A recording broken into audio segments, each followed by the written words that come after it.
In this video, I'm going to show you how to enter a case for the MCCQE Part 2, but in particular a 10-minute case.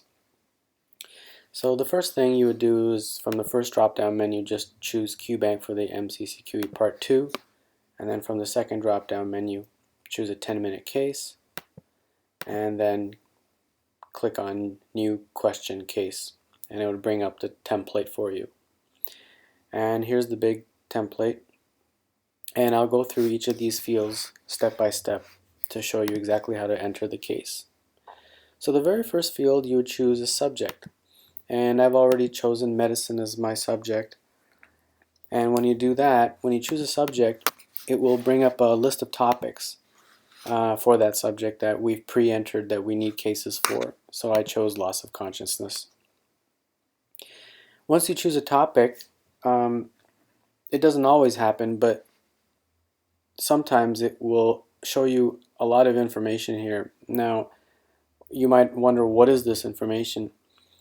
This is additional notes that we've given you that we hope you can use to develop your case. Now, this is a very long set of notes that we've given, but sometimes the notes are very brief. Sometimes there's no notes. So the hope is that these notes will help you create a case that is very, very specific for the MCCQE Part 2. So that's what those notes are. They're really to help you develop your case. The next part is the opening stem. And this is a opening stem that I entered. I pre-filled this already before I made the video. And it's just a statement that basically starts the case. This is what the examinee, the person taking the actual exam, will see when they first begin the case. It's usually posted on the door before they even enter. Then you will need to select one of these candidate tasks. Now there's about 5 of them. There's 1, 2, 3, 4, 5. You will need to select one, and I selected the third one, history and physical. And what that means is that in my case, I will basically create a checklist that involves asking a history and conducting a physical exam. The first one is just history, so that would be a case that just involves asking questions. The second choice is just physical exam. What that means is you would just do a physical exam. I'm choosing the third one, which involves both. The fourth one is assess and manage, and I'm going to describe that entirely in a completely different video because it's more complex. And the last one, assess and address, is just really just talking to the patient, and that's pretty straightforward. There's no history or physical. It's just basically in 10 minutes you address the patient's concerns regarding results or a diagnosis or a medical problem. So I chose the third one, and then I clicked on Save Section. Then you get into the examiner's checklist. Now the examiner's checklist basically are things that you enter that the person taking the exam will need to perform. So recall, this case involves taking a history and doing a physical exam. So the first set of items are the history items. And I entered, how many did I entered 18. So this is the history part. So the first column is what question should the person ask, the person taking the actual exam, and what is the patient's answer? The standardized patient, the person pretending to be a patient, what are they going to answer back? So I went through my case. I mean, what is my case about? It's about loss of consciousness, and then I read through these additional notes here, and I kind of got an idea of what type of questions should I ask, and those are what I entered in. So I asked about what happened, asked about the loss of consciousness, how long did it last, and several other questions that I felt were specific enough and relevant enough. For example, was there any incontinence, seizures, gait difficulties, speech difficulties. And then what I also entered, what you will need to enter, of course, are what are the patient's answers when you ask those questions, because that's important as well. So that's the history part. The next part is the physical exam part, because if you remember, our candidate task was to do both.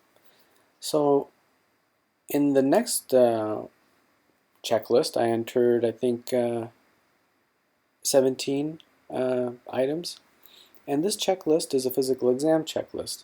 So the columns are labeled differently. The first column is labeled component of physical exam, and the second column is noted or labeled as findings, patient's response. So for example, these are the things that I felt were relevant to check on a physical exam for a person who comes with a chief complaint of loss of consciousness. So for example, I auscultated their carotid artery, or I did a thyroid exam, or I measured their blood pressure, or I checked their mental status, I checked their cranial nerves.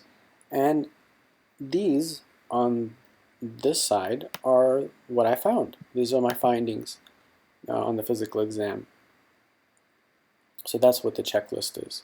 So take your time and go through this and try to enter the most relevant items for history and physical.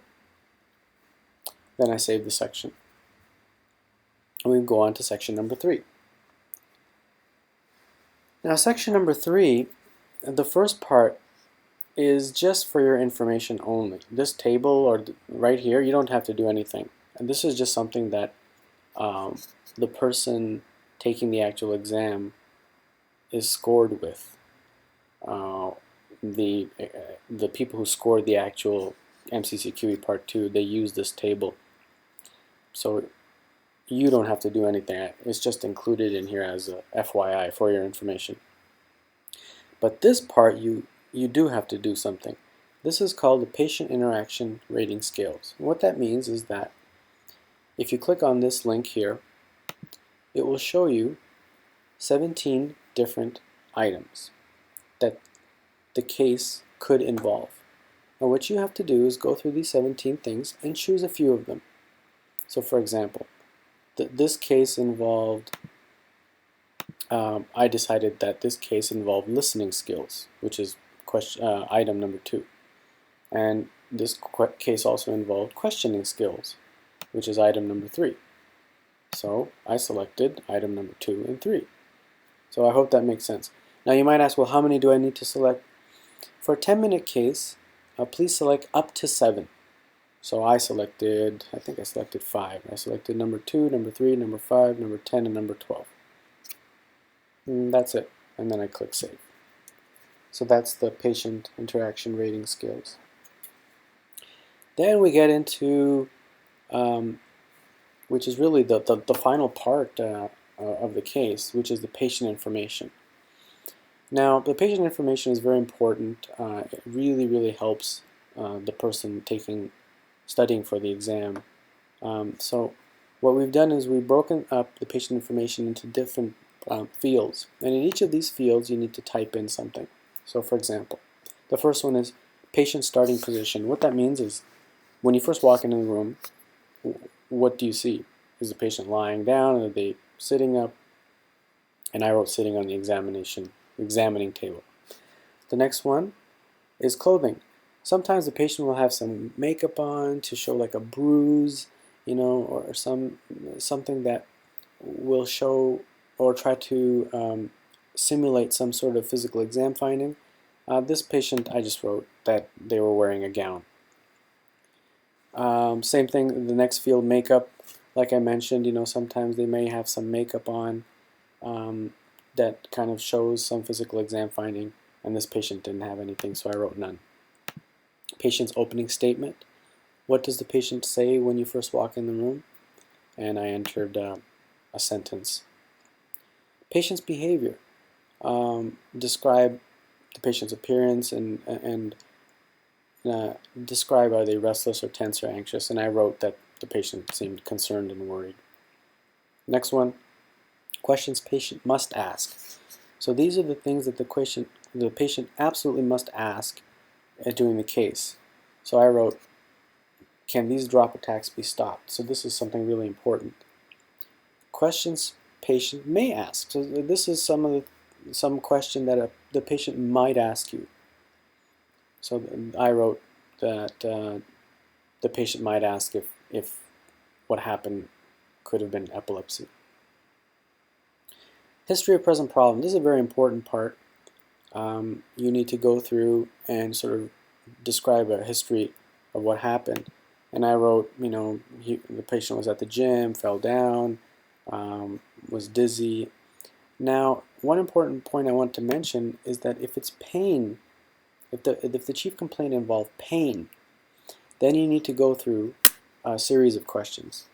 And some of you may have heard of this mnemonic. It's not really a mnemonic, but it's kind of easy to remember. ODP, FLR, QI, AAA. And what that is that it's a set of questions you absolutely need to ask when somebody has a chief complaint of some sort of pain in some part of the body. O is for onset, D is for duration, and P is for progression. Then F is for frequency, L is for location, R is for radiation, Q is for quality, I is for intensity, and then the last three, the first A is alleviating factors, what makes it better, aggravating factors, what makes it worse, and associated symptoms. Associated symptoms. The next one is relevant medical history. So they're just asking, you need to type in, any past medical history, allergies, medications, things like that. The next field is relevant social and family history. The next field is review of systems, and what we're asking is just to put in the pertinent positives. You don't have to put in all the negatives. The next one is patient simulation. Provide any information that must be simulated by the patient to make it credible. Physical findings, again, we're just asking you to put in the pertinent positives, what you noticed on the physical exam. Information giving, what that means is when you were talking to the patient, how were they? Did they have good eye contact? Were they attentive? Did they get angry? And how did they perceive the problem? Do they think it's serious or do they not take it seriously? And finally, any pertinent negatives. Whether it's anything that was negative that you feel is important to mention. And then I just save the section. And then the final part is references. Just list whatever book or article you used to develop your case. And then that's it, save the section. And of course you don't want to click on delete because you put a lot of hard work into this. Now the final thing you need to do is click submit for review up here at the very top, and it will submit it to the editor, and the editor will then review it. One final thing I wanted to mention is that when you click this link here, preview, what it does is it shows you exactly how the case will look once the case is approved and put on the actual website. So this is what the case will look like once it's on the website. So it looks like a really good case. One thing you'll notice though is that the patient information is actually appearing before the checklist. So here's the checklist down here. Patient information is appearing before, whereas in the template, the checklist appeared before. So why do we do that? The reason is as follows. This is because the patient information prepares the user to decide what type of things to ask and check for in the history and physical. So that's why we put it before. This patient information is what the standardized patient has memorized. So that patient that's in the room that's behaving or acting to be like a patient, they've memorized this patient information. Now, the exam taker on the actual day of the exam does not receive this patient information. So we provide it in the QBank to help them. It's provided so that the patient so that the exam taker can be assisted in their preparation for the actual exam. So that's the reason we're providing this patient information. It helps them decide what questions they need to ask in the examiner's checklist, and if relevant, what physical exam findings also.